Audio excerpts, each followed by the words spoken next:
Agressor.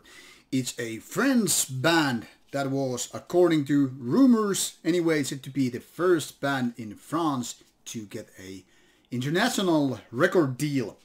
Now here it is, the band with a demo compilation called Satan's Sodomy of Death Demos. Here it's said. Now this is a compilation that was previously released by some other label, but Cream Production decided to give it a reprint or reissue it, and well, why not? After all, it's not a bad compilation.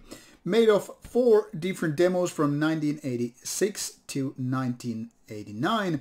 This one features some 57 minutes of music and 14 tracks. All in all, very old school death thrash metal like it was back in the days. And back in the days, so many death metal bands had a long thrash background. By long, I mean strong, obviously. And that is the kind of a border between death metal and thrash metal wasn't always so obvious. I mean, take a look at the early Possessed, for instance, and you will get the idea. That is, so many of these early bird death metal bands, being from the United States or other parts of the world, they had their kind of a combination of both worlds. Death metal was taking its first few steps, and thrash metal was very much in the background. And sometimes these different styles kind of overlapped with each other, and as such creating this combination which is sometimes known as death thrash, sometimes just old school death metal. Let's take a look at the band's Metal Archive site, because this gives you a little bit of indication what was going on back in the days. Now, as said, this band took the first steps in the mid-80s, so quite early on. But it took until 1990 before the actual first album, Neverending Destiny, came out. And after that, the band has released a few albums, but not too many given all the age. And if we take a look at these early demo phases, you can see there are 5 demos mentioned, but this Rehearsal of Death isn't actually here. Maybe there are some overlapping songs, which is the reason, but nevertheless, here it is. Let's take a look at this particular version by Grim Distribution, released in May 29th, 2020. So as you can see, 14 tracks in total. Here it says 58 minutes, but I'm pretty sure my own CD player was something like 57.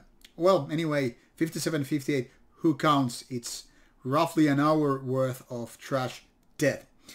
Now, the vocals here are actually something that is not very typical to neither style.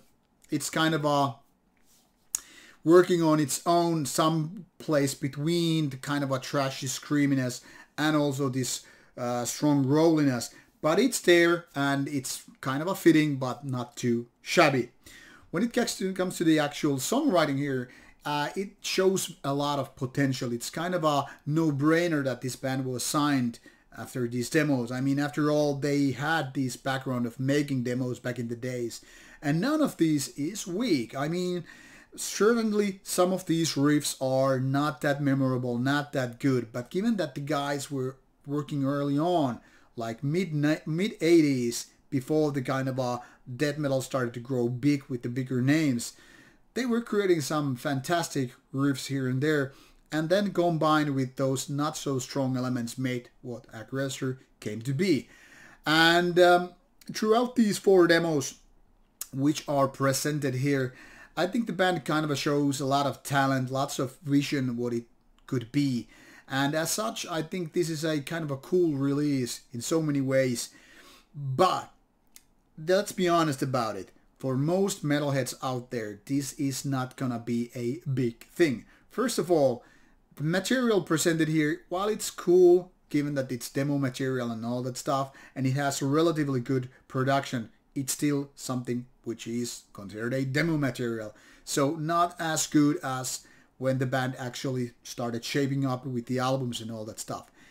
Compared to so many other bands which were there conquering the world with their early on death metal albums, I don't think Aggressor has that much edge.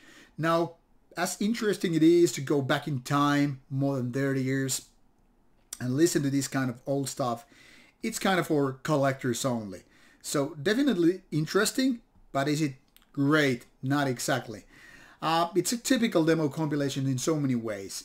Cool to have these tracks heard and to be there available, but is it mind-blowing? Not really. So the average score here, well, average, just one review, is something that I can agree at least in terms of the score. I mean, this is very much like quite nice, which is something that 65% should give an indication of. But will I ever go back to this? Not likely. So for fanatics of old school death trash, definitely a go-to thing to check out. But for others, well, move on. Thank you for watching the review. Take a look at the music with the link provided and let me know what you think. See ya and bye bye.